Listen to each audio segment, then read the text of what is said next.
lot about it. This is weird.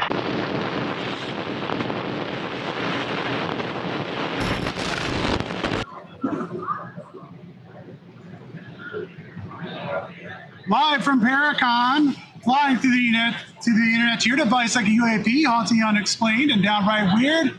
This is the witching hours, and we are ready to take off in the flash of an eye. Good day to one and all, wherever and whenever you are listening to this podcast. I am Frosty, and I'm joined with... Not very frosty because it's hot in here. Medium Jenny Lee. Hi, everybody. Welcome in, everybody. We are live from Paraconn in Waterbury, Connecticut, and we are going to be joined by some guests you can see today. We are excited to have Rob Gutro on the show, as well as Monique. We've had Rob on the show before, pet mediumship, paranormal investigation. How are you guys enjoying Paraconn so far? Aside from the heat, it's amazing. Yeah, it's been a little warm. That's been the topic of conversation. It's a little warm in here today, but it seems like a lot of vendors, a lot of stuff to do here today. Yep. Lots of mediums, tarot readers, bone readers. There's been a lot going on. Yeah, and today. they got the talks going on right across the gym over there. So if you hear extra microphone things, that's what's going on. Yeah, it's loud in here. We got lots of fans because the air conditioning wasn't working. So here we go. But we wanted to talk to you guys a little bit about what you guys have been up to and what you're working on. Sure. So we just published a book, January 2025. It was an investigation that we did together. Monique put it together. It's called Emery Estate. The book's called Haunting of Emery Estate. It's in Weymouth, Massachusetts. And I had never been, and I didn't know anything about it. So when I joined Monique, it was a crazy experience. Before I even got in there, I had this big sense of dread. Yeah. So, Yeah. It was an event that I was asked to do, and if you know my story and my background, I don't get asked to do a lot of things. A lot of people are afraid of the ghost hunting drag queen. They don't want that reputation, or they just don't like it. But so Emery was a place that reached out and was going to let me do an event, and the event was sold out. We had 30 tickets sold. Nice. And that was scattered over 3 separate floors that evening. And we had met at a Paraconn. And of course, because I'm a dog, I'm covered in pugs. And I had lost a pug, and I was stalking Rob at a Paraconn because I needed a pet reading. Yeah. And I eventually got my pet reading, and then we connected and realized we had a lot in common and that we needed to do an event together. And he saw it on my Facebook, and we ended up at Emery together. And it ended up being probably one of my most intense investigations ever. And we had 30 guests. Yeah. So, when you have guests like that, things can be a little muddled, or this was not at all. So what were some things that happened? well, gosh, we connected with 3 different ghosts. Long story short, but there was a lot of things happening. Monique is like the tech wizard of paranormal investigations. So she had all kinds of equipment. I just use my head. Yeah. Yep, we are the equipment. Yeah. So Monique can explain all the different equipment that she had set up, but they were interacting with that equipment throughout the night. Wow. They were confirming everything that Rob was getting and taking notes on, and it was one of those nights where the psychics and the equipment combined, and it was an explosion. Because not every time, the equipment's going off while the mediums are working, too. But every time we got something, we were getting confirmation through equipment, which just made everything even crazier. And we were using tripwire, the Phasma box, we were using candles, and we had a hot and cold device that we were using. Yeah, that was critical because we ran into this little boy ghost, and we were positioned up on the 2nd floor in one particular room that looked now a conference room. And Monique had set up the equipment so that the hot and cold sensor was outside, like right to the doorway. Yeah. And this little boy that connected to her, specifically connected to Monique, would light up the sensor. Oh, nice. So Yeah, and I grabbed his hand at one point and just held it because you could tell that he was in distress in some way, shape, or form. We didn't figure it out for a little bit.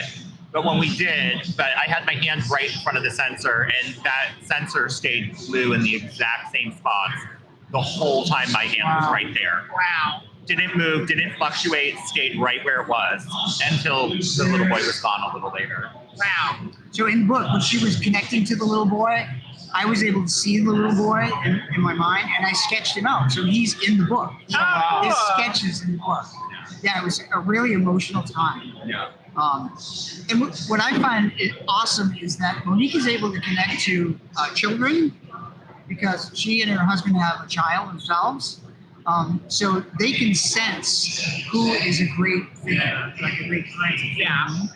So Yeah. Children and animals always know when someone is a good person. Someone that can Animals love me. yeah, I'd like to be like Snow White, where like deer just come out of the woods and greet me. Yeah, exactly. Yeah. That's my hope, dressing like a Disney princess, that someday Bambi is going to just come right up to me. Maybe it'll happen. I'm manifesting it. There we go. So what was the little boy's story? Do you know more about what was up with him? Yeah, the little boy was, he was grateful for the attention in that moment. And we started to realize over a little bit of time that there was a man that was in this place as well. And the man was not there with the best intentions. This was the ghost of somebody who did not want to move on for Was certain that the reasons. dread you were feeling? Was the guy? that was the dread that I was feeling outside. So before I walked in, I hadn't even been inside, and I stopped and made a little 30-second video, and I said, I am feeling a terrible sense of foreboding in this place before I even go in. And I am really curious to know what's going on. Yeah. And that was the only video I made the entire night. And then we met this guy that I call the man in the gray suit. And he was very controlling. And so I found that when ghosts stay, they retain their personality. Yeah. And so- it seems like, especially if they were not a nice person in the living, Yeah. they're still not a nice person on the other absolutely. side. Yeah. Yeah. It's only when they cross over that they make amends. Sometimes. Sometimes, right? Or they beg. Not guy in the gray suit, apparently. Yeah. So this guy, he was earthbound, and he was a jerk. He really was. Yeah. So he was trying to prevent us from helping Yeah. others. Mm-hmm. Yeah. Including the little boy. Yeah. But before we went on the investigation, Monique took me through as a quick run through with the house, Yeah. and we got some pretty crazy feelings. So I'm gonna turn it over to Monique to talk. Yeah. So before Rob got to the house, I was given a tour by the tour guide, Rick. And every floor he led me to, there was a different feeling there. The second floor was complete and total arthritis, like my body hurt, like I just wanted to sit down. And then we go up to the third floor, and the third floor was so ominous and heavy and dark, and it felt so abusive. And I was taken to this room, and all I remember about this room is it had Amityville eyes.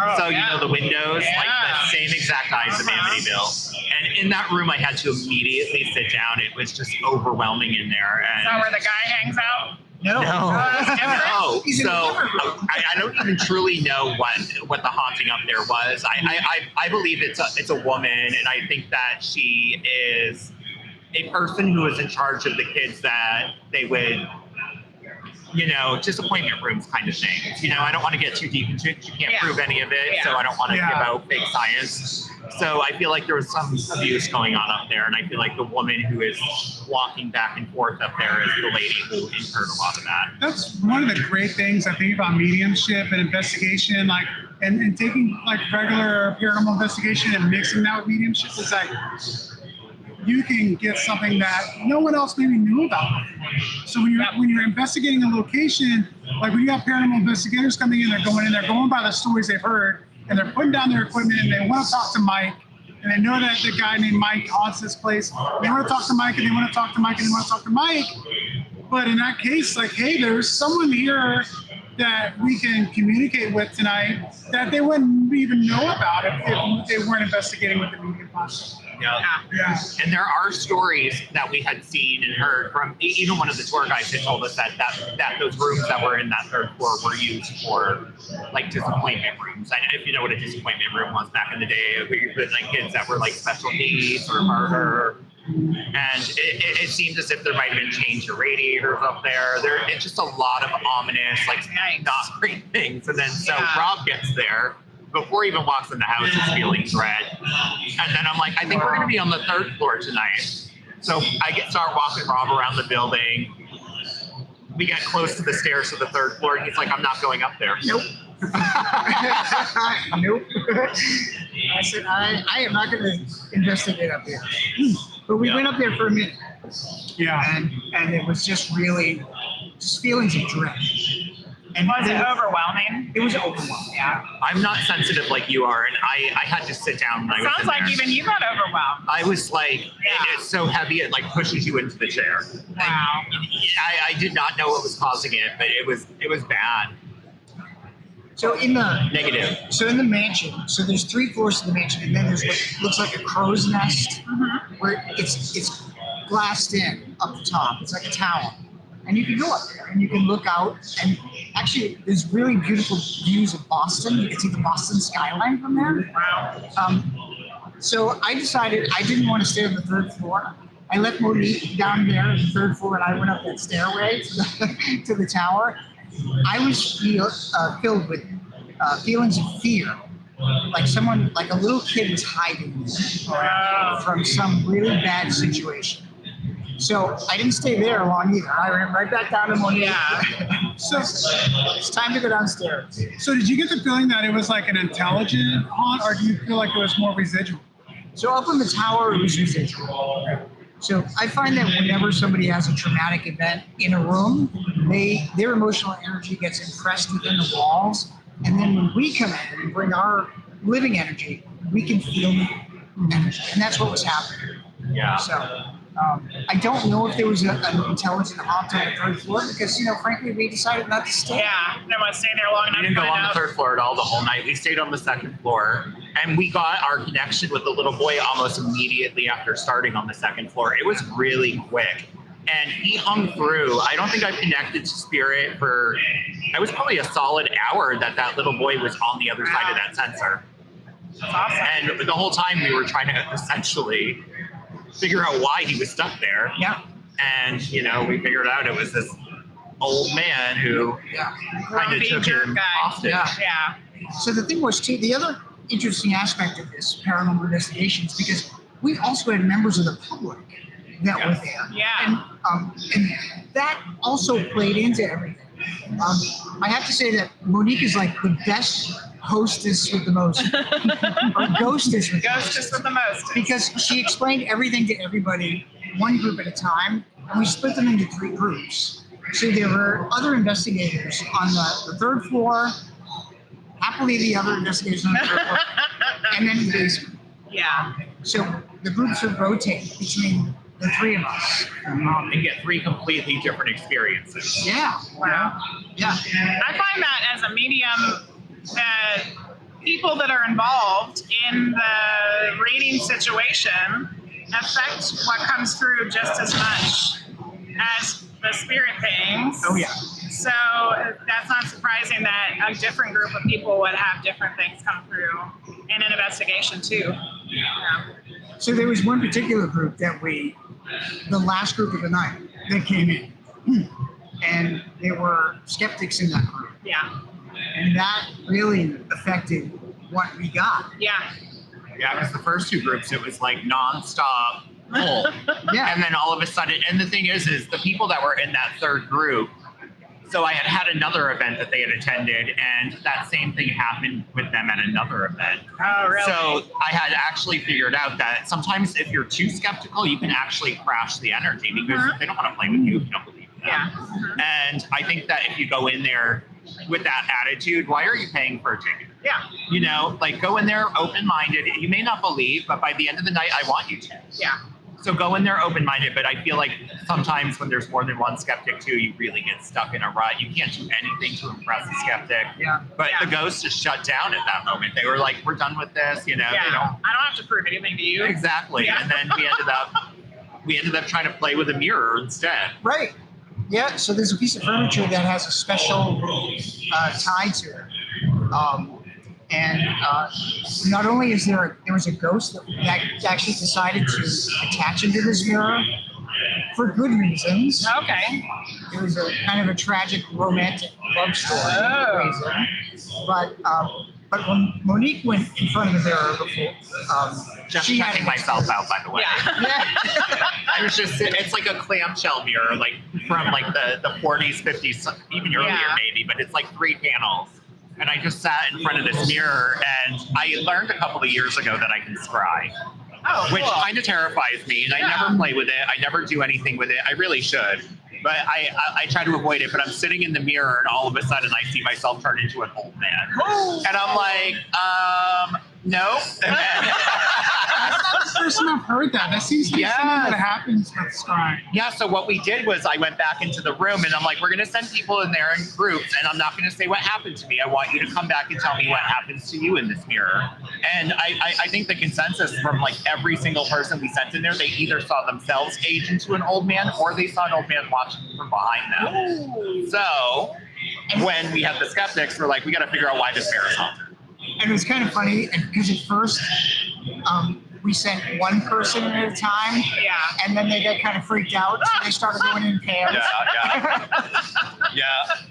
Don't send me by myself. And then we started asking questions about the mirror because we had the skeptics at that point. We weren't getting a lot of stuff from the spirits we had already connected with, and we had gotten a little story through just radios and other devices. Yeah. And it was a tragic love story that this man bought this mirror for his wife, and he used to like watching her get ready in it, and he passed before her, and so he would still hang out in the mirror to watch her get ready. Wow. And it's Kind of sweet. it's so sweet, and Yeah. it's a beautiful. I wish I could have taken the mirror home. It was like it was like total opposite the man in the gray suit. Yeah. Yeah. So we had the good, the bad, Yeah. and the little kid. And not every mirror has this ability either. So I've seen 2 in my whole life that I've seen things in like that. So and this is one of those 2. The other one's at the Shanley Hotel.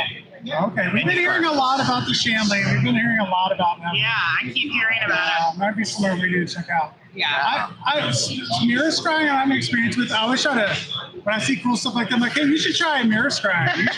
You should try this. I'm always just like testing stuff out on He don't want to see himself turn into an old man. So my husband bought me a black mirror, a scrying mirror from the Ukraine.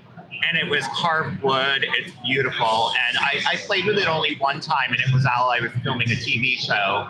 And I told the TV show, I'm like, please don't put what I'm saying in the episode just in case, because this is so new to me. And I was kind of embarrassed because I'm like looking in the mirror and I'm like, there's a topless woman being strangled. And I'm like, I don't want you to put this in the episode because I don't know if I'm just making stuff up and my brain is monkey braining. I don't know what this is, but it's a brunette woman and she's being strangled with no shirt on. I've never seen a topless ghost in my life. Wow. Blah, blah, blah. Well, the next morning I did some research because I wanted to see what was going on. Turns out the place used to be a brothel. Probably did get So strangled. I was like, oh, maybe I did watch someone actually get Yeah. strangled last night.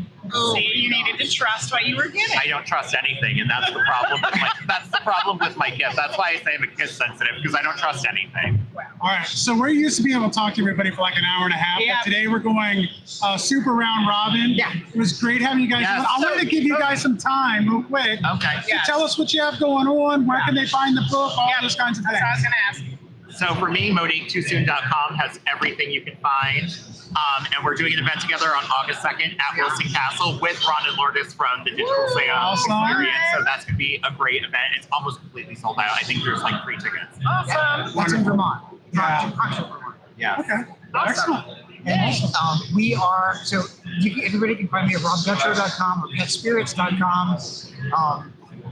We are both excited to announce that we have a new book coming out about another investigation. Oh, wow. You guys have been doing a lot of stuff So together. when we did a book launch for this book, we did it in a former library in Nashua, New Hampshire. Also had a public paranormal group with us, 20 people. We ran into 3 ghosts. We wound up crossing 2 over. Oh, wow. Tremendous stories. That comes out January 1st, 2026 Awesome. on Amazon. Yay. And we're gonna have you back on in the beginning of Rob's gonna be September. back on. And I think And for it sounds this, like we need to have Monique on too. Yeah, sounds like- I'm trying to, I'm hopeful the September date will work. Oh, to come on with Rob. Yeah. Oh, yeah. Oh, yeah. That'd be awesome. I think I'm in the emails with the dates at least, Okay, right? good. sounds great. Yeah. We can totally do that. Well, thank you Sounds both. We're gonna have a longer conversation. Yeah, thank you guys so much. If you want to find them, you can. We're gonna have all the links, everything in the video down below in the comment, in the description. So there we go. Thank you guys so much. Thank you. Thank you. Thank you. Enjoy the rest of your day. You too. Try to stay All right. cool. So while we're waiting for our next guest, we just wanted to kind of welcome everybody in. We got the Witness Dude is hanging out, Norris Hoaxsters, Naughty Fox Farm. Naughty Fox is here. Naughty Fox. Welcome in, everybody. We're live here from Paraconn. Hoaxsters. You can see Norris. behind us here all kinds of vendors and everything's going on today. There's lectures going on right across from me over here. It is hot in this gymnasium, but we're having a fun time. So next up, we're going to have... Make sure you're talking into the microphone. Yeah, next up, we're going to have Sam Baltrusis and Heidi Kemper back on to be able to talk a little bit about what they're doing today. And they did a lecture. They're walking over here now. They did a lecture before where they were talking about... The ethics of mediumship. and so we might talk to them a little bit about that today. There's Shadow too. Max. Welcome in, Shadow Max. Welcome in. And all of our friends that are watching on Facebook. Hello, I see Cynthia. I saw somebody else was up Welcome on there in, earlier. Cynthia. And if you're watching on the Spirit Realm Network page, we can't see you, but hello. So yeah, we're going to have Sam Baltrusis, Heidi Kemper on. After that, we're going to be joined by Andrew Warburton. And then we're going to knock out the weird news at the end of the episode today.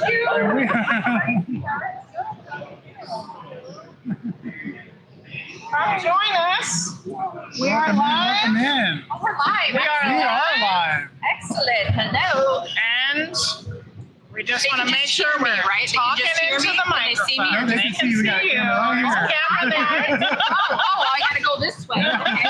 This is Well, we my got to better talk view. into this mic, though. That's the to talk problem. here, We need to so. have, yeah, we have to Hi guys. Okay, I'll move over like for Sam. Oh, Actually, Sam, welcome in. We are live. Sam Baltrusis, Heidi Kemper are joining us now. we're on camera. It's right here. Camera's Yeah. there. Make sure you're talking into the microphone. Yeah. Okay. How did your talk go over there today? I thought it was really great. I mean, so Heidi and I have done it at multiple locations. We throughout got the to country. see you do it at the Hanover Tavern. Yeah. Hanover Tavern, Yeah. and we also did Savannah. Yep. And so this is it's kind of a work in progress. Yeah. You know, and kind of it changes every It time. morphs every time, just Right. about different experiences that we go through. And Yeah. Yeah. did you guys hear us today? No, we Not didn't get today. to hear it. We got to see the one at Hanover Tavern, Yeah. not today. Yeah. Yeah, so this one actually, so we brought up something that happened recently. So Okay. by having this lecture and it morphing along the way, we can add experiences that we have on our journeys. So what was the new thing? You want to start? Yeah, so we went back to Wilson Castle. So I was invited to go back in June by Monique for her birthday celebration. She Yeah. does 2 or 3 events there a year. And she invited me to come back for her birthday because I'm June 12th and she's Oh, June cool. 14th, I think, Yeah, or close 15th. enough. Right around June there. birthdays. High five, Gemini! And so I was excited to come back. First time I went, Sam was there also, and had a great experience. Loved the location. We did a Samons. Salmons. Yeah. And We're still waiting for our still first wanna go to a Samons. Samons. We're there. it's amazing. So I Well, the first time it was amazing. yeah, the second time was a little bit, but it, Yeah. anyway, so first time I moved my hands and I was able to like get it, but I knew it was just something trying to scare me, but it didn't Oh, yeah. work, right? Uh-huh. Yeah. Something like kind of innocent, whatever. But this last time we went, I ended up getting jumped by something, and Oh, at wow. first, we thought I was connecting with the woman of the house, Sarah. I had connected with her the first time I went, but not as deeply as the second time I went. And there were things that they had recently found out about her in her life. Oh, okay. And they shared it with us, and I just saw similarities in my own life and thought, I started freaking out. I was thinking, I've been here before. Am I Sarah reincarnated? And so she pulls me aside. This is before the Samons, and she's like, Sam, I'm like, am I talking to Heidi? Like, who am I talking to? Oh. And so she started to channel Sarah. Yeah. However, it was not Sarah. Oh. And so Was it like someone pretending to be Sarah? yeah, so we think that perhaps it was an elemental that she may have picked up earlier. So the rule of what we learned from all of this is when you go anywhere you go, you have to do protection. Yes. And even if it's not a haunted location, like mediums, we get jumped, and we have to be really careful. Yeah. And usually I'll do like an opening ceremony, and I was supposed to be there early because Sam has his spirit squad. Yeah. He does a spirit squad, and he has some students that came to the event, and we were going to do some stuff beforehand. Well, I got stuck in traffic, literally. Yeah. And you know, when things happen, and you know, there's no control. Well, it was almost as if I was being stopped, and so I didn't end up. I wasn't able to get there until later. By the time we got through, and had to go back to the hotel still and change and shower because I've been driving, you know, and so didn't get there when everybody else did. But when I got there, I was so excited. I was getting to the house. I had so many friends there, people that I met last time, people that came from across the country. Some people from New York came just specifically, you know, to see Sam and I. And my friend Ed came with me from Michigan, and so it was great. But I forgot to do my protection. So I had my tourmaline, I had my crucifix, I had my Mary, I had my Michael, but I didn't do the full thing. So yeah, so long story short, whatever this was, took her over during my seance. She channeling whatever this was, getting violent toward me. So like I don't remember any of this. Sam, why does everything go after you? Because that's a good question. Because he's a teacher. And I'm like, I just heard you're a teacher. I'm a teacher, but I was also like, stand back. Like, Yes. that is not Heidi. Yes, And, no. and so she was going in and out of consciousness. Wow. And so we ended up doing a removal, and she was like, how long did it take? She didn't remember. Yeah. About an hour and a half. Holy moly, Heidi. 5 minutes to me.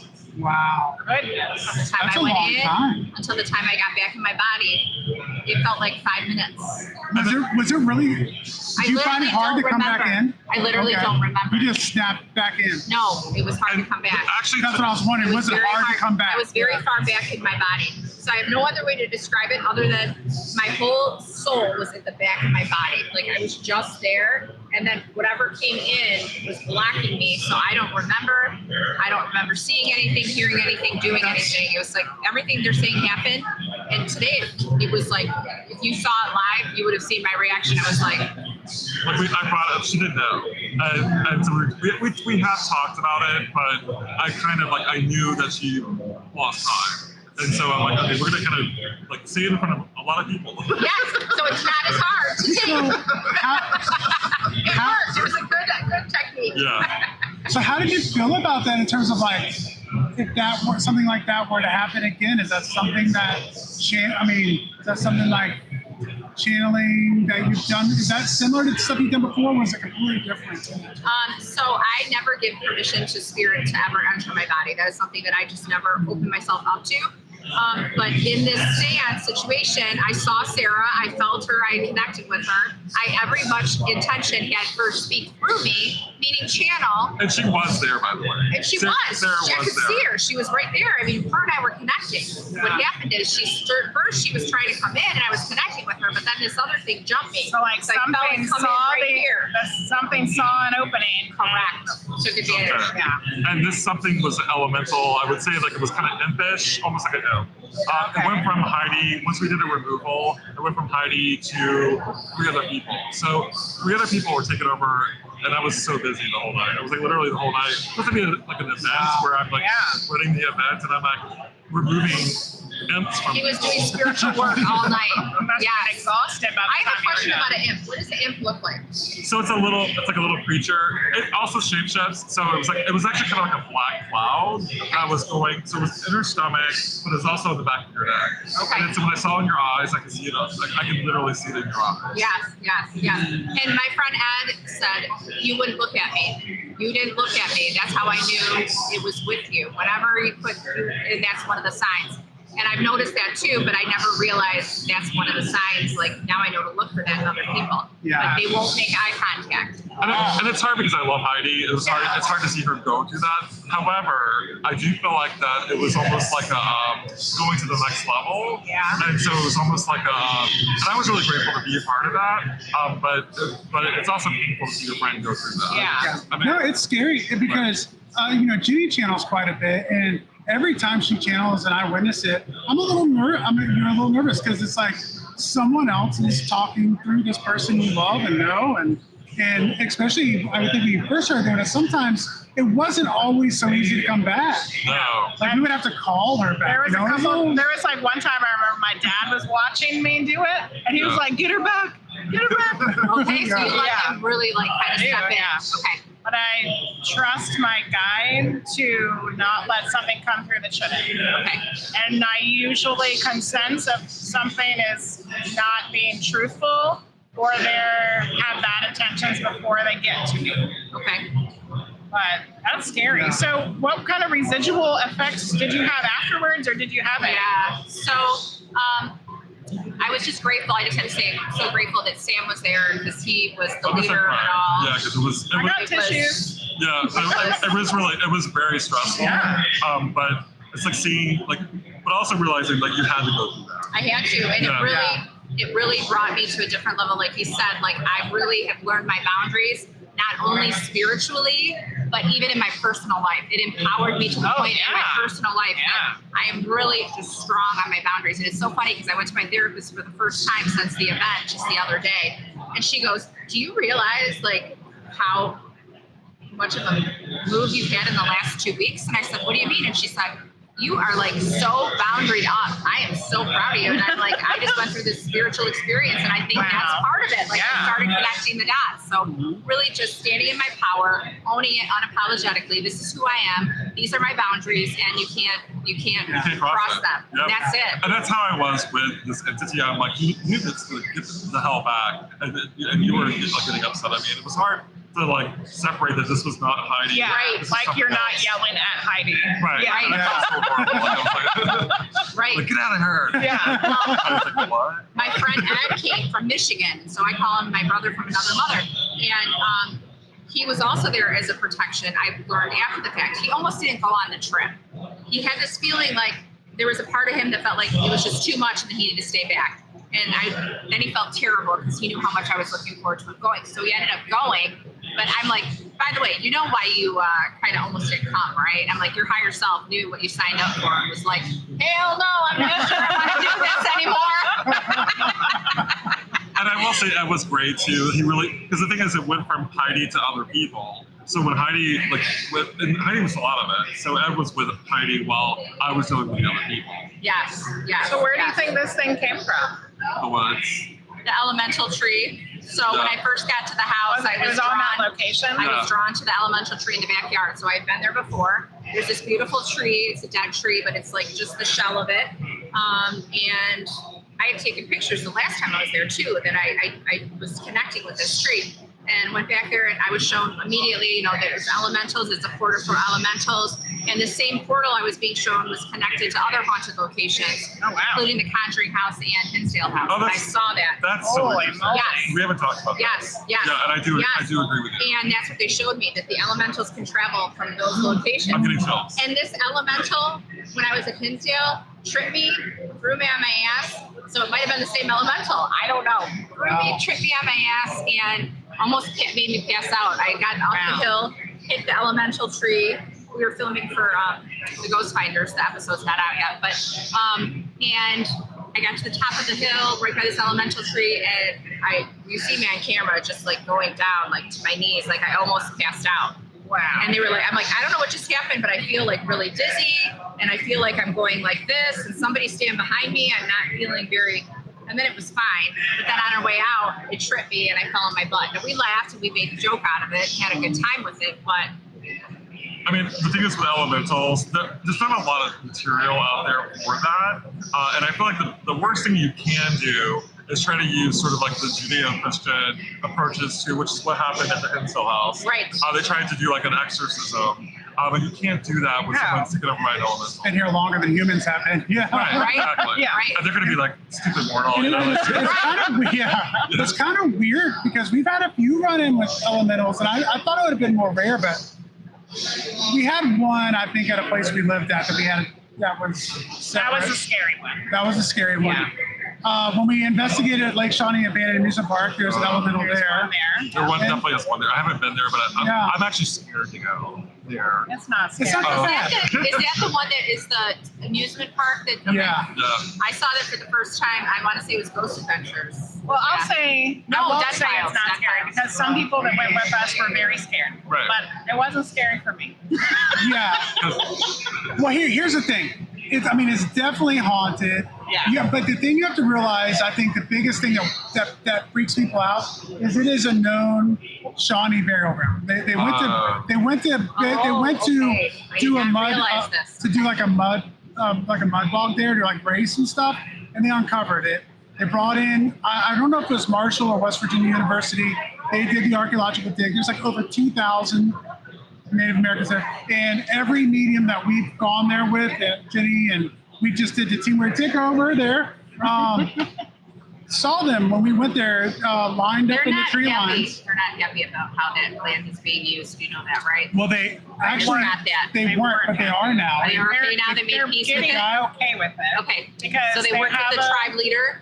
Yeah, and they have And a the shamans? yes, they Yes. have a monument where people come Good. later And on. everyone leaves offerings. So everyone, Perfect. So before it's anyone like investigates, you go shows. make your Good. offerings. Energy of They have to those- continuously do this. Yeah, and it is. Well, you And every channeled them when we group were that there goes last there- time. Yes. Every group that goes there needs to go to that location Yes. Yes. first before they start any investigation Yes. and do like a friendship ceremony. It doesn't even have to be anything formal, but this is Yeah. what you're telling me. It's just like saying, we're here in peace. We're here to learn from you. We are going to respect the land. Yep. And Chills. we're actually going to a location in Broadhead Manor next weekend, and very similar. Oh, Yeah. it is? Yeah, Okay. yeah. Okay. I I've never been, so Yeah, I'm excited. never been, and I have. try not to look at stuff before I Yeah. go. So I wanna be Sam's clear. trying not Yeah. to tell you too much. We went a step further because last time we went to the teamwork takeover. We did that at the beginning of June. Allison and Luce, we actually set up a craft table at the beginning so people can craft and make an Make offering an offering. Oh, yeah, I using love like that. all kinds of I actually herbs and love stuff. Yeah. And so I love then it we too. went and we did our ceremony and made our offerings and did a protection ritual. And then later on that night, when you did your channeling, you actually had a message come in through them. Yeah. And that made it feel a little bit more like, yes, this place is haunted and there's other things that have happened there and there's an elemental there, but you don't feel like you're not supposed to be there. The energy that came through said that like they were willing to share. Good. Yeah. Good. As long as we keep We doing needed all to those share. things. And we talk about the Yeah. history and we give credence to the land and the people of the land. I mean, I said that I'm scared, but I feel called there too. Yes. You know, I've always felt called there, but I have to be at the right place to be able to go. So Yeah, and the other thing, like we talked about earlier, not everything is, like everybody sees things differently. Yep. As mediums, we show up differently. We also interpret energy differently. Yep, for sure. Some locations we're called to, others we are resistant to. So we have to follow that. And not everything is all bad and not everything is all good. It's a little bit of both. And when you come to realize that, I think that's what's really helped me stepping into the paranormal as a medium. It really helped me be able to see that vast view, really kind of look at it all from a higher level and say, oh, you know what? There's so much in common with both. and also too, like when Heidi was taken over by the imp or whatever you want to call it, it was almost like a puck wedgie, I would say. Like that's kind of what I would describe it as. But it was trying to communicate. So use her as a communication that was so primitive that it was. It didn't know how to use my energy properly. And it was almost like she was violent because of it, but it had good intention. Like Yeah. it was frustrating. Right, Yeah. right. Yeah, because the message for the other people that were also jumped, as I understand it, was we were all picking up on the same energy. And what had happened was there was a crime on the location, not necessarily associated with the house, but right around there. And they were coming through telling their story. And they witnessed it. The elementals. Oh yeah. So I wanted to witnessed share it. their part of the story. Right. So Yeah. and that's what they utilize us at in paranormal investigation is to tell the story, help heal that part of that fragmented off when they went. Wow. That's an amazing story. Yeah. Yes. Really great. And it sounds like it was really important. It took some time to really get over. You asked what were the after effects. It took about a week and a half, but we met with Spirit Squad and we got to debrief on it, and that was very healing because we were able to tell within like 15 minutes of being on that call together, we all got the same message from Spirit, and that was this didn't happen to us, it happened for us, meaning it's helped us all step into a higher level of understanding and spiritual connection. Yeah. And some of the people so Spirit Squad really stepped up to help Heidi and other people, and I'm really proud of them. I'm gonna start crying. I know, I'm so proud of them. Because the fact that when you mentor a group of people and they rise up to the occasion and they do it, I'm so proud of them. So, Yay. So proud of them. I know. It was, and I was honored. But how did I feel? I felt shame. I felt shame. And that's normal. Because I felt like I'm an experienced medium. I should have my shit together. And then I felt bad because I felt like I could have helped him and I wasn't able to help him. It's all learning. But that's part of being jumped. One of the things. And now, Heidi, nobody's gonna be tripping you and knocking you on your ass anymore. Right, exactly. That just happened. That's like, one thing about, being a medium too, it's like, talking from someone who is kind of outside of this a little bit, but like, one thing I've noticed, like with our community, Team Weird and stuff like that, is like, this isn't just like something that you do, and this is a skill that I have, and this is what I do. It's a learning experience. Yeah. And like, It's always changing. there's always changing. You're learning new things, and it's like, it's kind of not the destination, but it's the journey. And like, if people are following along with what you do and what you do as a medium or as an investigator or whatever, like, Spirit is telling a story for everybody, for everyone to follow. Yes. And I really think, that was a good example of it. This is something that everyone can kind of learn from and find out more about what it is that we're trying to find out about. Right. Chills. And that also, I say chills, but something is true when you speak something that's Feel it in true. your I body. get it all through my body. I get chills from head to toe. That coincides and goes with my whole theory, that if we're better off together as a collective than we are individual. And when we come together, we're just that much stronger, and we can get so much farther and make such a difference. Well, that's just like what you said earlier, because some people are a little bit, I use a sports analogy, like someone might be a really good quarterback, but someone else can be really good at catching the ball. Exactly. And so, so many times mediums work separately, and that's great. There's no problem with that. But there's nothing wrong with bringing mediums together, because I feel like they just enhance each other. It's like and they help each other. You can put them all together. And for me, like, I actually prefer working with other mediums. Me too. And like every show that I've done, I've actually had, like, worked with Swimming on Crystal Elizabeth Board, and I worked with another house between two, her name Jill, I think. She was great, and she was able to validate what I picked up, and having that validation is so important as a medium. Yeah, absolutely. Yeah, and it's support too. Support and also amplifying your gifts. Yes. It's like when I'm with you right now, stuff's happening. Yeah. While we're talking. Yeah, exactly. I'm like, sure. I'm gonna start channeling. Because when you're saying channeling, I'm like, oh my god, I'm gonna start channeling right here. Yeah. All right, well, our time is running out because we have short We time. don't have our hour and a half we normally have. So I could before go you all guys day. leave us, tell us what you got going on. You mentioned it a little bit, but what do you guys got going on soon? Where can they find you? And where can they find you? Yeah. So next weekend we're going to be at the Broadhead Manor, which is the Paranormal Rockdown, and then the following week I'm going to be in New Hampshire. People are in New England, and Heidi unfortunately can't make that, but we have several events together coming up too. Yes.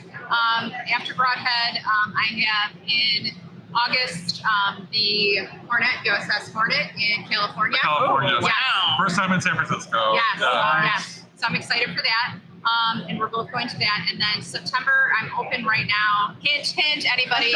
I'm looking for maybe 1 weekend event in September. Heidi needs some for September. Keep me busy. And then October, right now I've got your event in Gettysburg. We're doing, Haunted Travels Weekend, and I just launched my anthology with a group of amazing writers. That's available. We're doing a whole weekend in Gettysburg. Awesome. Excellent. We haven't been to Gettysburg yet. That is We're going to be only my like first 3 hours trip. away. You guys should go to Gettysburg. You guys should come and join us. It's October? Yes. October, yeah. We were looking for something to do in October. Second week, and you guys can do your podcast. Yes. Yeah. Ooh, yes. Excellent. All right, Sam. We're gonna have Frosty get up with you about that and see if we can work it I out. would love it. That'd be I awesome. would love it. And then the last one is in Fort Wayne, for me at least, in November. So that's my last one too. Yes. Thank God. And that is the name of the event. Oh, please forgive me, Bree and Nick. Yeah, so it's a very long name, but it's in Fort Wayne. It is the Mysteries at the Fort. Yes, Yes. Mysteries at the Fort. Yes. So we're gonna do our ethics and mediumship lecture. I think at most of those events that we're doing together. And what's going to be also in San Francisco and also at Fort Wayne, we're going to do panels as well. Awesome. Yeah, so it's going to be more expanding on our mediumship lecture. And just having like these conversations. This is why we do it. This is the passion. This is why I do it for the people that this is their passion. That's like, what better way to live than to live your passion, right? Mm-hmm. And then to learn from each other. That's what we're always doing. We're always learning from each other. Love it. Yeah. Thank you guys for coming on today. Thank you for having us. Love you guys. Appreciate it. Yeah. All right, Have a enjoy. good rest of your day. All right, Bye, guys. Bye, Spirit Realm Network. Hi, Jim. Yeah, Jim. You know he's Hi, watching. Jim. I know He's you're watching. watching. Yeah. All right. Yay. Okay, Thank you, so guys. I think we have Andrew up next. So I'll wait for Andrew to make his way over here, Andrew Warburton. And we're going to talk about fairies. But we also have the weird news to do. We're planning on doing that towards the end of the episode. Anything you want to talk about Paraconn, Jenny? It's been hot. It's very hot. Yes. But we're getting there. Hi. I do, but we're doing a live podcast right now. So We'll be off in about 30 minutes or so. Yeah. Mm-hmm. Yeah. No problem. So we got a lot going on today. There's been a whole lot of lecture. I mean, the lectures have been going off like one right after another. I got those scheduled all the way to the end of the day, and we got a whole other day tomorrow. Yes. Yes. So we won't be doing a live podcast tomorrow, but we're going to be here all day tomorrow Yeah. too. Follow us on Facebook and the Discord, and we've been posting pictures and all the friends, former guests of the Witching Hours, and probably future guests of the Witching Hours. Yes. So yeah, we're having a lot of fun. And if you are in the area, you can come join us tomorrow. We're right here in Waterbury, Connecticut, and live at the Paraconn. So we have a whole nother day tomorrow from noon till 6. So get your ticket, come by, say hello. Do we want to go ahead and, here comes Andrew now. We also have Joe's coming today. We get to meet Joe. Yeah, Joe. Joe's going to be here. He'll be here at the end of Hey, Andrew. Welcome in. We are live. Right. Welcome in. Welcome in. Thank you. I gotta talk really loud. That sounds good. I keep wanting to turn and I can't, so I'm like, Yeah, oh, we're God. not talking to the Yeah. microphone. So we're really excited to have you on because I've verbally said to Jenny a few times, I would really like to have someone come on and talk about fairy realm and like different kinds of, I don't know if we would cryptids, but I know there's like brownie, all kinds of things. Yeah. And so tell us a little bit about what you've done with your books and kind of get people familiar with your work. Okay, so I started researching New England. That was my first book. So I just collected all the stories I could find historically about New England, people who've like encountered fairies. Also some people that just told stories about them and didn't necessarily see them. There's one man in Connecticut who people said was a fairy. He's called Perry Boney, although that turned out not to be his real name. So I kind of, that was an interesting one. Then I moved into researching New York, which is my book that's just come out now. And then I've just finished researching Northern Appalachia. Wow.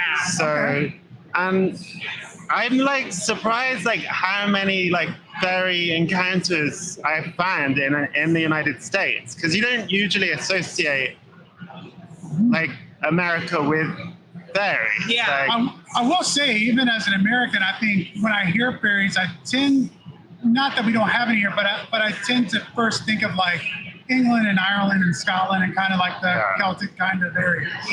Yeah, exactly. So, I mean, a lot of what I have been doing has focused on the people that came over.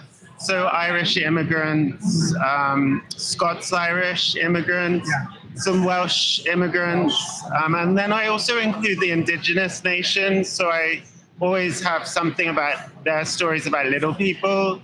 But I guess like just to focus maybe on the Irish. So I've got stories in my New England book from the Irish, and also in New York. More in New York for some reason. I don't know if New York is more Irish than New England, but so in New England, I'll give you some examples, like for some Irish fairies. Like, so we have like, there's the Banshee is the most popular, kind of the most often encountered like Irish fairy. That's scary. Okay. Yeah, so everyone knows what a Banshee is, right? Banshee's pretty scary, right? Well, yeah, what is your understanding of the Banshee?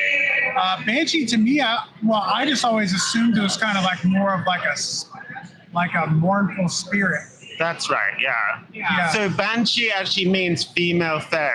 That's the literal meaning of the word.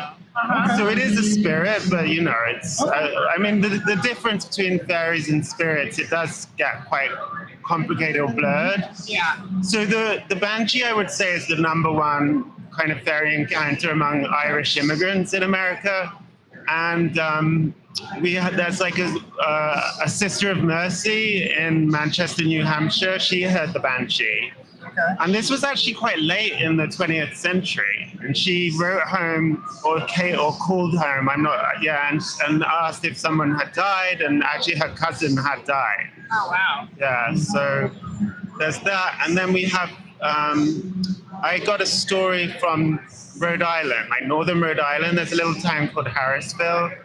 And there was a woman called Ellen Carson. She was a mill worker there in the 19th century. There's like this old stone bridge that kind of goes into the village, and she saw banshees crossing the bridge. She didn't hear anything. So obviously, usually the banshee is associated with a wailing sound, but she saw them. So yeah. So is our understanding of a banshee kind of incorrect then? No, it is correct. It is kind of scary because she attaches herself to an old Irish family, and then she wails when a member of that family is about to die. Oh, okay. So it is scary, but like one thing I learned from in Hell's Kitchen, the Irish immigrants there called her a good woman. So I guess everyone. Other Irish people, like in Pennsylvania, said it was a curse. So some people kind of see it as a curse. Others as a warning. I can see that. It's a warning, yeah. Some people could see it as like the banshee cried and it caused the person to die. But yeah, I think that's in New York. The Irish people there were sort of not. They sort of believed that she was good. She was actually just mourning. She's mourning with everybody else. Yeah. Then there's another Irish person called James Devoy in Pittsburgh in the 1890s, and he heard the banshee, and he had such a bad reaction to it that he barricaded himself in his room and couldn't work. He thought he was going to die. Yeah. And then after a few days, he realized he wasn't dying, so he went to the cathedral and spoke to a priest.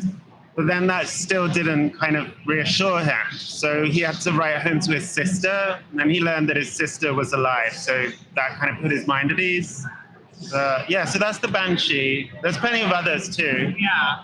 Well, I'm kind of curious too, so getting into this, I kind of want to go back to the beginning real quick. Yeah. So did you have a personal experience, or what got you kind of into writing about this? Yeah. Well, that's the thing. My focus is not very paranormal focus. It's much more like folklore and history. So I just want to get, because there's so many of these stories are just not really written about very much. They're not. So you're looking at it more as trying to document all the stories and put them together in a collection. Yeah, exactly. Yeah, I want to just kind of get that history out there. So I feel like through that history, we learn a lot about the people who told the stories. Yeah, sure. And I've learned so much from researching the fairy lore of different types of people, like the Pennsylvania Dutch. They have a lot of fairy lore too, which has been fascinating. That is. Well, and then you even have Scandinavian, and they have all the the elves, the elves, the dwarves. Yeah. But even at Christmas time now, you have the I'm drawing a blank on the name. I have one at the house, but the little gnome. The little gnome, yeah. And he's popping in and popping out of my head. I should know this is I can't remember it either. But anyway, kind of like the same thing, like these little guys who would hang out at your house, and you had to kind of give them cream and like kind of like a porridge or whatever, and they could help you out, or they could kind of be tricksters. Yeah, there's a lot of that. Like in northern Maine, there's the lutein, which is like a French-Canadian gnome, I guess. And the people told stories about doing that kind of thing. And so also, interesting that like all the different cultures have something. I know, and it's so that's where it's like I'm kind of agnostic when it comes. I'm not I guess towards fairies. I mean, I'm agnostic. But the fact that I see this like universality of stories also similar across cultures, that does make me wonder. It's like, where's that coming from? Like, why is there that? Thompson, by the way. Tomty, yes. Yeah.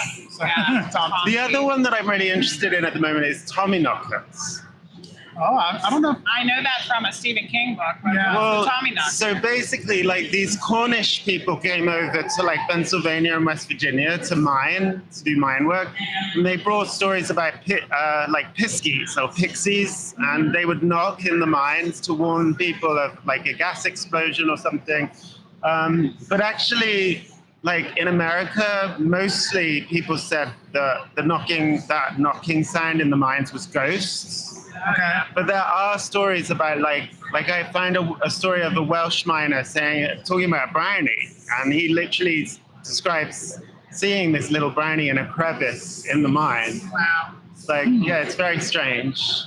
Well, we had a question in chat that was asking about what's the difference between fairy and a pixie, but I guess, is a pixie just a type of fairy? Well, the way I use fairy, it just covers all of them. All the bases. But I mean, a pixie it's not quite the same, is it? Because a pixie is a Cornish like little person. It's a bit kind of imp-like.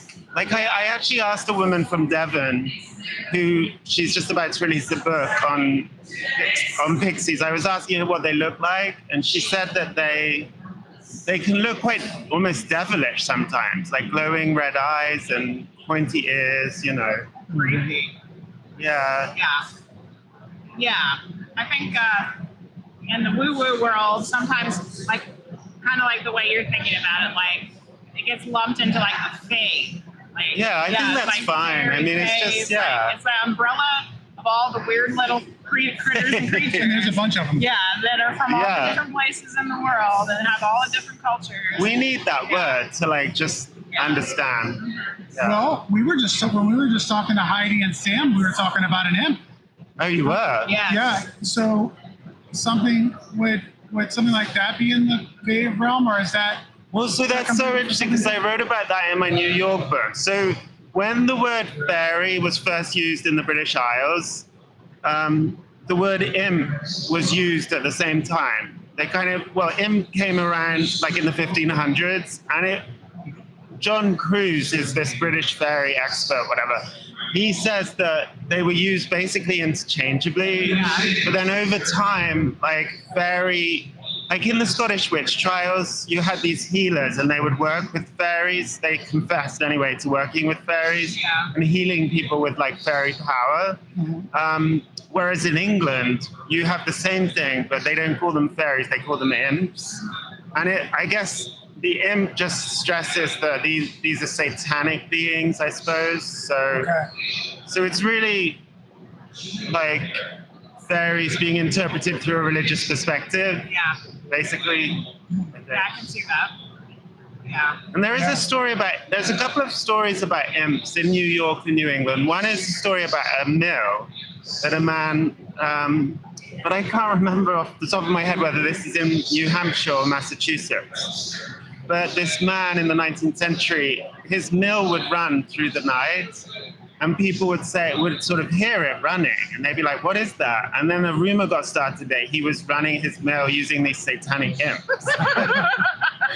And then there's another story about imps in New York, where a man, this famous like healer doctor in Remsen, New York, in Oneida County, he could summon imps. So there's a story about him drawing a satanic, like a magical circle on the floor and summoning the imps. And they saw them like outside the circle. Wow.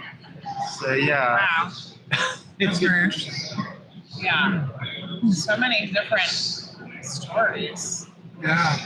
My mind's reeling with all the. I guess it reminds me, the one about the mill reminds me of the fairy tale about the cobbler who's having the elves make his shoes in the middle of the night. Right. Yeah. Well, so that is such a big part of fairy folklore, isn't it? That fairies do work for people in the night. Yeah. And often if you see them, like there's a type of Welsh elf called a llidlwr.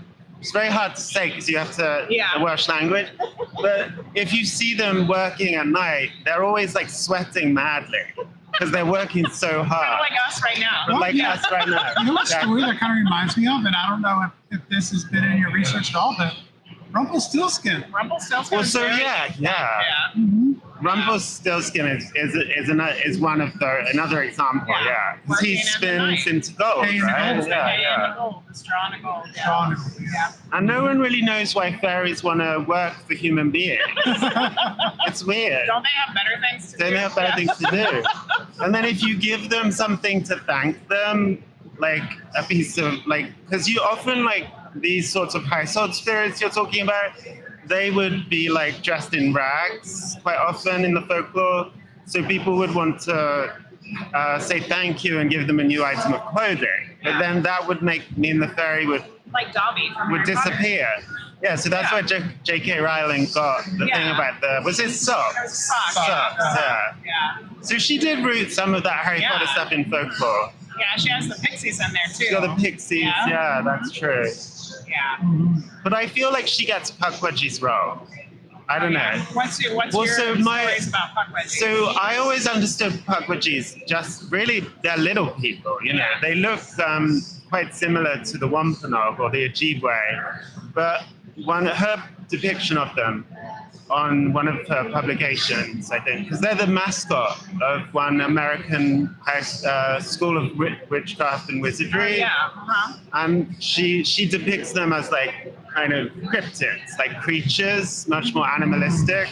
Yeah. So I got a bee in my bonnet about the depiction of Pukwudgies. You got it wrong, J.K. Rowling.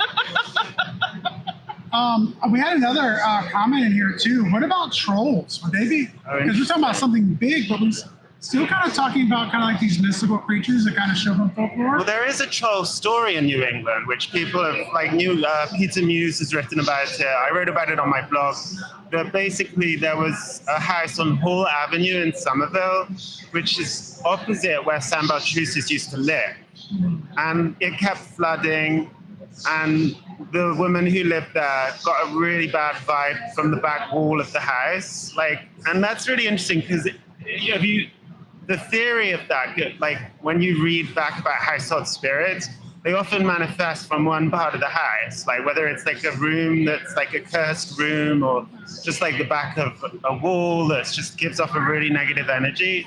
So she thought that it was just some sort of haunting, right? Yeah. So she called in a psychic. And the psychic came and said that this is actually a troll. Wow. And that's why your basement keeps flooding, because your house was built on an ancient spring. And a troll is the genius Loki of the spring. So it's kind of trapped in your house. Oh my goodness. So she did this banishment ritual. And the troll kind of went away, released from the house. But the interesting thing is that in the history of folklore, the way to deal with a household spirit is not to banish it, because that's kind of equivalent to cursing your home, because it means the spirit has left your home and you end up with a kind of a dead house, a house that doesn't have a spirit. So what people used to do was the giving of milk, leaving offerings for the spirit. You sort of befriend her. I've heard strawberries and cream was oh, really? I've not heard that one, but that's so English. So maybe brownies with strawberries and cream. I don't know. Yeah. I had a lady at a Paraconn one time. I was giving her a reading, and I think there was some kind of fairy energy coming through in her reading. And she said never to thank a fairy. Yes, exactly. Because they will then you're indebted to them or something. That's right. Yeah. They often don't want your thanks. They kind of and no one really knows why. I'm not sure. But yeah, don't thank them for anything. But then there is one story from Pennsylvania, a town called Lake Como. It's in the northeast Pennsylvania. And this man, Charles McVeigh, apparently the story was that he was sitting under a tree and this woman approached him with a cup of tea and he was like half asleep. So he was like, was I dreaming? Yeah. She brought him this tea and said, you haven't had your cup of tea. You got to have your tea. And he was like, he kind of sensed she was not of this world. So he kind of refused her, but he did thank her. Oh. So like the story about a tea carrying fairy or a fairy carrying like buttermilk or something and offering it, if you refuse it, she'll say to you, well, this time next year you won't need a drink, and then you'll be dead within 12 months. Wow. So, but this didn't happen to this man. He lived into his 70s. Yeah. So I'm thinking maybe that the fact that he actually thanked her, did that circumvent any like negated the death. I don't know. Curse. Weird. Going back to trolls real quick, I wanted to talk a little bit because I just found out something because of Norse and the stuff that they're doing. Yeah. There's like these bells that they would find that the Norse had, and they would put like a gemstone in them and they would ring. Wow. And so they found these in archaeological sites and they would wear them around their neck. I And actually brought mine. I was going to wear it you have tomorrow. it? Yeah. oh yeah, Oh, you have I one. have one. Do you have it with you today? I have it tomorrow. Oh, I have to come back. Yeah, let's take a photo of that. Yeah. and what it's supposed to do is like that the ring of that bell is supposed to keep trolls away. Oh, that's interesting. Yeah. Are they like blessed bells or something? 'Cause- Well, it's one of those things where with Norse history, there's not a lot of written stuff to go along with it. yeah. So it's just kind of like the folklore of it. But The Norse do have trolls in there. Yeah. Well, the ringing of, I know church bells, there's stories about fairies don't like the ringing of church bells. Kind of, maybe it's a similar thing. I don't know. Sound is used a lot for energy clearing. Yeah. So I wonder if it has something to do with Just it. like keeping makes good vibes around. Yeah. Well, right. We had Exactly. another question from Cynthia in chat asking once again about accept the tea. But what if you accepted the tea is the question. What if that's oh, I see. Well, they say never to accept food or drink from a accept the fairy. food from the fairy. Exactly. So I guess, Cynthia, either way, you're screwed. Yeah. That is a good point, though, isn't it? Well, I think if you accepted the tea, you probably wouldn't die because it seems like it's a bit of a test, isn't it? Yeah. I don't know. What's the right answer? I don't know. Hopefully, we don't have to find out. So you have 2 books so far that are published that are available. Yeah. Do you have anything you're working on next? I'm working on Fairies of Northern Appalachia. Okay. Although I should say Appalachia, because that's how they pronounce it down there, which I found out when I went there. Yeah. So we're kind of out in that area. Where are you? We would say Appalachia. You would say Appalachia. Oh, where are you? We're in Richmond, Virginia, but we Oh, lived out in okay. the foothills We for a used to while. live in the Is that Northern Virginia? Kind of central. Oh, so you were in the foothills of the Appalachian Mountains. We were in the Yeah. foothills of Blue Ridge. There's so much fairy lore there. There's a lot of Scotch Irish lot of out that Scotch way. Irish. Yeah, that's what it is. Yeah. But it's very strange because on the one hand you'll have someone say like, oh no, I've never heard of any fairy lore. And then you'll have someone being like, oh yeah, and they have tons of stories. Even back in the 19th century. So it's very strange. I think you get a look, because not to say that they don't have it anywhere else, because they do. But I think when you get into the mountains in Appalachian Mountains, you get a little bit more folklore. Yeah. You get there's a little bit more of that left, like mountain witches and stuff like that. And they sing all the old ballads from Scotland, and they just because they were so isolated for a long time, they Doesn't kept get it. mixed up as Yeah. They were very separate. From Exactly. the western part. I love all that. Yeah. Yeah, because you have like this really organized colonial infrastructure, but then when like the tax collectors went out into the backwoods, like they couldn't find anybody. Right. They were Yeah, just doing and their a lot of those educated people, like Nathaniel Hawthorne, and there's that Greenleaf Whittier, they all say like, oh no, there are no fairies in America. We don't believe in fairies. But then if you go to like Appalachia or you talk to the right people, and there really is stuff. So yeah. Yeah, for sure. When do you expect that book to come out? That should be next, like, July. Okay. So, yeah, I haven't even finished it yet. Are you still collecting stories? I'm not collecting stories. I've got everything. you got everything I've you got German fairies, Irish fairies, Virginia's Fairystone Park. Have you been there? I haven't been there. So I was wearing a fairy stone, but like it fell off while I was asleep. So whatever. Did you find it yet? I did find Okay. it. Yeah. And then what else is in there? Scots Irish, all kinds of stuff. Yeah. If there was one thing that you kind of have in your head that you would love to research more, what would that be? What in terms of fairies, you mean? Yeah. Or any kind of folklore. Put you on the spot. Yeah, I don't know. I feel like I'm already doing it. You Yeah. know? Like Yeah. the Appalachia, I'm really into that at the moment. I'm really happy that I'm getting that. And I'm amazed that a lot of these stories have not been dug up and published before. I mean, they may have been published before, but like a long, 200 years, 100, 200 years ago. Yeah. Yeah. And people have forgotten them. Here's a question for you. Yeah. Do you want people to contact you with fairy stories? Yeah, I mean, Yeah. it's always interesting. Yeah. So people, if you got a fairy story, Send it to me. send it to Yeah, Andrew, send it to Andrew Andrew. Warburton. My email's on my website. Okay. And what is your website? Fairiesofnewengland.com. There you go. Fairies of New Although England. now I feel like I need to change it to AmericanFairies.com, right? No, don't limit yourself, because maybe you'll Well, go explore beyond other America. Fairies of things. New Yeah, England. why not?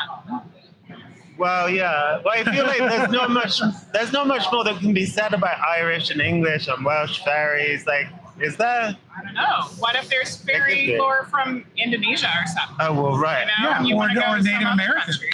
Like, as in you can do all of America. Yeah, I would do all of America for Yeah. sure. Yeah. Yeah. But I don't know if I could find much original to say now about English Yeah. fairies. I don't know. But we know there's fairy lore in every culture. Yeah, I was just reading about Indian fairies. There you go. Like, So don't put America on your website. you don't think? Just put globalfairies.com. Whole bunch of fairies. Whole bunch Whole bunch of fairies.com. Yeah. Yeah. Well, excellent. Well, that was really fascinating to talk about because Yes. there's probably a whole lot more to dive into. So Yeah. if you're interested in fairies, make sure you go check out the website. Yeah. For those who are listening at another time in another place, on YouTube or on the podcast, we'll have that web address down in the description below. Yes. All right. Well, we'd Any love other to have you come on the show for our full length of time. if Okay, you'd like yeah, to. it'd be great. Yeah, sure. And yeah, there was something I else hope was people gonna could say. hear me. Yeah, people are can. responding here, so I Yeah. think we're okay. Okay, good. Oh, my dad is correcting me about the bell that I have. What is he He saying said about the bell? mine has a crystal in it to boost the protective power of the bronze. Oh, okay, Mine that is makes not sense. a troll bell, but I'll It's still not show a it to You you. have troll bell. I don't have the troll bell. I want to ask you one more question before Yeah, you. yeah, So you're kind of agnostic about the fairies. yeah. Do you want to experience it? Do I want to experience fairies? Yeah. Oh yeah, I do. Yeah. Like do you want to be proven wrong and be like, I they do. are real? I do. I want to see a fairy ring because I've never seen one. Very Oh, great, yeah. yeah. Like I've read all about them from all different cultures, and like I would definitely like you can either run around them like 7 times, sometimes it's 9 times or 3 times. Like in Salem, Massachusetts, it's 3 times I think. And if you do it on Easter Sunday, then the fairies will rise up Oh, wow. and follow you. So you need to find a fairy ring. That's an old proverb. I need to find a fairy ring, yeah. Well, what's- Or a 4-leaf clover. If you put a Yeah. 4-leaf clover on your forehead, that Yeah. apparently allows you to Okay, to see see- fairies. see Yeah, them. yeah. Oh, yeah. And I guess I wanted to mention before you leave too, we talked about the imp. I had some head tingles there. So maybe we talk to Sam about the imp and the implications Yeah. there. Because we Sam were and talking about Heidi them just there. What were they had a saying story about the imp? Saw one when they were doing a Sam ox. They saw one. It jumped Heidi and took over her body. Oh. So yeah, I think you guys. Well, I know she had that experience, but I didn't know that was an imp. Yes. Talk to her They more didn't about call You it a guys are tuck right budgie. next to each Okay, other. I will. Yeah. Thank you so Actually, much That's for coming great. on. to talk to you. Sam did say it was like a puck wedgie. Yeah, that's what I probably would have thought. All right. Thanks very much. Great talking to you. Bye. Bye, Andrew. All right, everyone. Thank you guys so much for hanging out with us. We're just about getting close to the end here. But what we are going to do is some news. News time. News time. So, first news article as I take my glasses off. NASA detects new planet with temperatures that suggest habitable conditions. Yay. We've been talking about this a lot. Yes. But the James Webb Telescope is finding lots and lots and lots of planets, and we're finding more Earth-like planets. Yes. So the James Webb Telescope has made another stunning discovery, this time of a massive planet that can potentially sustain life. Astronomers have captured compelling evidence of a planet with a mass about 100 times the size of Earth. Remember I was talking about the Super Earth. orbiting a young red dwarf star 34 light years away called TWA7. That's not that far. Let's go. Yeah. An initial analysis suggests the object could be a young, cold planet with a temperature near 120 degrees Fahrenheit. So it'd be hot for us, but we could definitely live there. It'd feel like in here right now. In here right now. But it could get as high as 251. Oh, yeah. So it would be somewhere where you had to like live maybe towards the poles or something. Yeah. Only go for winter time. So it confirmed. That this would be the first time the James Webb Telescope captured a direct image of the planet. So they're not like looking at a star. They actually got a real picture of it. Yeah. Cool. So more stuff to do with our planets. The death date of the universe revealed, as scientists predict, when shrinking will start before the big crunch. And I thought this was really interesting because the last time I heard, scientists had gone away from like the universe expanding. And last time I heard from Stephen Hawking before he passed and stuff, he was talking about how he thought it would be like this big freeze, that everything was just expanding. Yeah. And then it eventually would just get so far apart that everything would kind of die. Just have to die off. But once again, scientists, I guess, are starting to adopt this idea that it's like an elastic band and we're stretching out. But then eventually everything will crunch back together again. Yeah. And we'll just have multiple big bangs, again. which to me makes a whole lot more sense. Which spiritually, that's the idea too, is that you break away from source only so that you can go back to it. Yeah, with the current universe is currently 13.8 billion years old. So the idea that this big crunch could come in approximately 33.3 billion. So we got a little bit of time. Got a little time left. Sad news, Mark Snow, the X-Files composer, the X-Files song, died at the age of 78. Man. Mark Snow, the veteran television composer who turned the X-Files theme into an unlikely chart hit in the 1990s, died Friday at his home in Connecticut. Oh, we're in Connecticut. Right here where we are. He was 78, a 15-time Emmy nominee. He not only scored more than 200 episodes of Chris Carter's spooky Fox series, he also provided the music for other series, including Heart to Heart, T.J. Hooker, Smallville, The Ghost Whisperer, and Blue Bloods. Cool. Won Emmy Awards and all kinds of stuff. So rest in peace to, one of my favorite TV shows. Yeah, it had a great show theme, that's for sure. All right, well, for everyone who came in and hung out with us today, we appreciate you. We were glad we were able to bring some of the Paraconn to you. If you happen to be in the region, feel free to come by, grab a ticket, see us tomorrow, and we'll post some more information. Anything else before we head out, Jenny? We've got Rob Gutro coming back, apparently with Monique. That'll be awesome. We can talk to them longer. And then have we planned out something with Andrew yet, or we're going to have him on? We're going to plan something out with him. Yeah. Awesome. And then maybe we can get up with Sam and Heidi and go to their event in October. That sounds fun. Yeah, that sounds like a lot of fun. Gettysburg.